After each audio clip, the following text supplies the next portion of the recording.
Well, hi, thank you, Margie, for being here with me today. This is Margie Kaems, and she's with Counseling Center of Cherry Creek.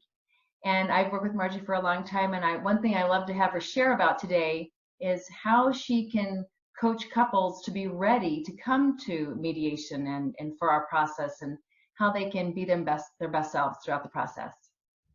Yes, yeah, thank you so much for having me today, Leslie, and I'm happy to help with this.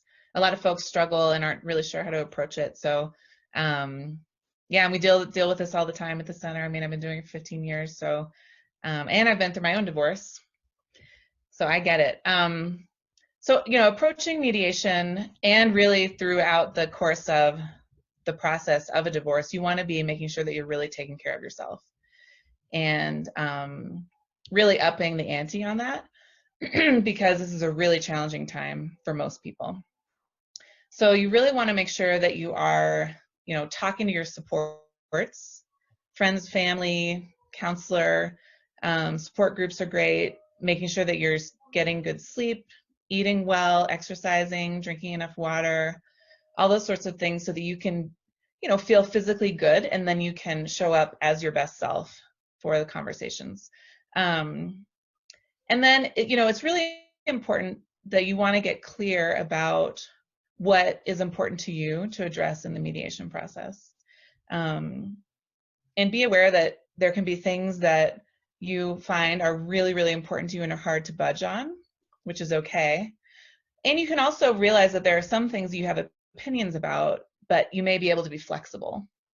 So, you really want to kind of do some soul searching, self-reflection before you show up and really look at your own values and how that might align with that, so that it's more coming from a place of you and yourself and what feels right to you rather than a place of revenge or trying to hurt your partner. And write it down so you can really stay on track with it.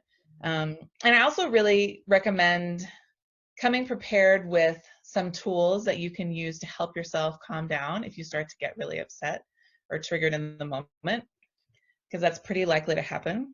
And it's much harder to think straight and to stick to what you wanted to when we start to get upset.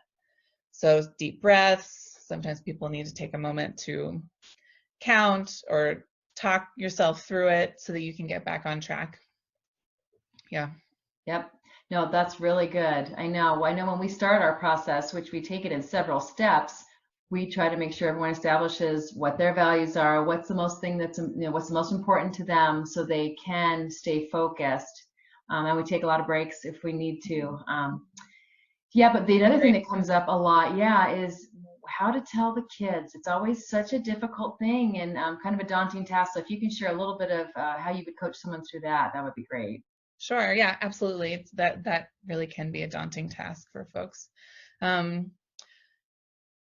So if you can, I recommend approaching the kids together if you're able to do that, so that they can really know that you're both still there to support them, co-parenting, and from a supportive, united place. And before you start the conversation with the children, you want to both be on the same page about what you're talking about, what you're not talking about, and the language that you want to use when you're explaining what's going on to the children. And also keep in mind, sometimes folks really want to either share everything or share nothing. What we want to do is kind of find a little bit more of a middle ground. And just be aware that throughout the course of your relationship, you have had boundaries with your children with regard to your romantic relationship, right? So, you can still maintain those in this situation, and it's actually healthier for the children that you continue to do that. So sometimes that can be a helpful guideline for folks. And really is ideally, you want to keep things general, because this is really about your relationship with your partner, that your child really couldn't possibly fully understand what has unfolded and happened. And your biggest message should be, this isn't your fault, because kids really tend to blame themselves, even if they don't have a specific event that they can think of that may have caused what happened, they'll still tend to think that they may have done something wrong. So really driving that home, that it's not their fault, that it isn't actually something they can fix or control, and that you are there for them to be supportive and hear them talk about their feelings and what this process is like for them. And you can tailor it, it's good to tailor it per age group. Younger kids, definitely keep it more general. Mommy and daddy are mad at each other and aren't able to live with each other anymore, but we are here for you and this isn't anything you've done wrong, etc. Older kids may ask more information and they may even know more about what's happened. So you don't want to deny things that are true that they have picked up on. Be honest, but again, don't go into details. Like, for example, with infidelity, you can say that someone violated a boundary in the relationship and you're feeling hurt, but you don't need to go into details about how long it's been going on, someone's been lying, our sex life, their sex life, none of that stuff. Because again, it's really about you being there for your kids and that they're the priority in this situation, not you trying to make your partner look bad. Right, right. Yeah. I know, and emotion can be so high. It's such a challenging time. Yes. And another thing I was wondering, so when, you start to co-parent, and as your kids are coming back to your house or to the, one parent's house, and they start hearing of maybe some bad mouthing that's going on, what's a good way to react? I mean, it's very upsetting because we all know not to do that, but sometimes stuff happens. And how to react best when you hear that someone's not been saying nice things about you, and what do you do?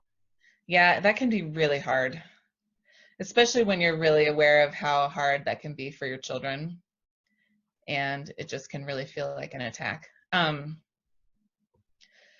Honestly, really, the best thing to do is to take the higher road as much as you possibly can. So responding with bad mouthing the other partner is probably the worst thing you can do in that situation, even though the urge is strong to do that. And, I know everybody knows that, most people know that it's not okay to do that, not okay to badmouth a partner, but people I don't think necessarily understand why all the time. And it's important because, children are loyal to their parents, really no matter what they've done. And you really are putting your children in a horrible situation if they feel that they have to choose between the two of you. I mean, heartbreaking for that child. And you also should keep in mind that children know they came from both of you. They're aware that they have traits of each of their parents. So if you're bad-mouthing one of the parents, you're basically bad-mouthing your child. That is often how they can interpret that, which can lead to self-destructive behaviors for your, this is kind of, but it can happen. You don't know, but, and often kids will internalize these things and have a hard time really expressing what they're struggling with. So you may not even be aware of how damaging it can be. So it's really, really important to keep the higher road.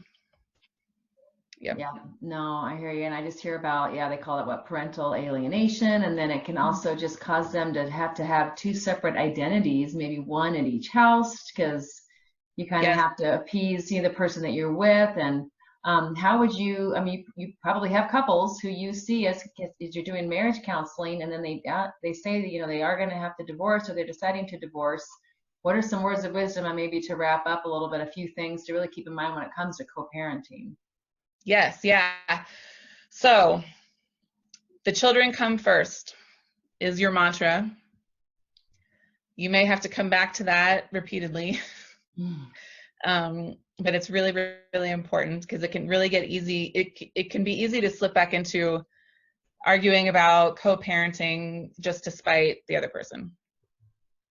And, you want to do your best to maintain routines as much as possible that you've had.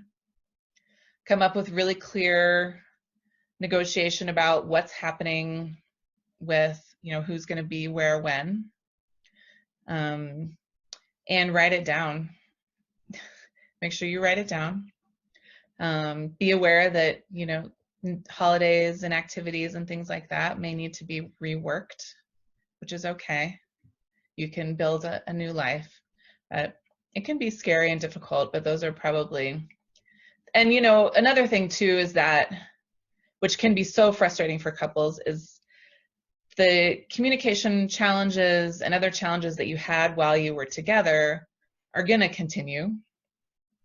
There's really no reason they would necessarily change a whole lot. They may be less amplified because you're not living together, but they will come up again as you co-parent. And sometimes folks will even decide to go to therapy together to get better at co-parenting and learning how to actually communicate more effectively. So that's always an option too. Wow, that would be so wonderful. I know we have Yes. suggested that. Yeah, it's definitely not easy. And one thing that we do like to make sure we do in our process is make sure that all the pickup times, who's picking up, what does the holiday look like? And people don't always want to do it. They get a little frustrated with me, but they realize later that, boy, once you have that plan in place, you're on autopilot and there isn't a lot of room to be bickering because you already know, Yes. what it's going to look like, and the kids know too. So I'm glad that you said that, because we really stick to our guns when it comes to that part of the parenting plan and the whole mediation process, that we want to make sure these details are all hashed out, so they're not trying to communicate with maybe the bad communication problems or things that caused them problems in the past. They can just be on autopilot and know where everyone needs to be and who's going to be doing the driving and all that. Yes. Yeah. It's so much better for both parents and for the kids. Definitely. I'm glad that you really pushed for that. Yeah. Yeah, well, thank you so much. I'm sure there's way more things that we could talk about, and we'll have to do this again, but I really appreciate your time today and just helping people kind of get in that frame of mind for getting through our process. So that's not an easy time. I really appreciate your knowledge and expertise. Yes, absolutely. Thank you, Leslie.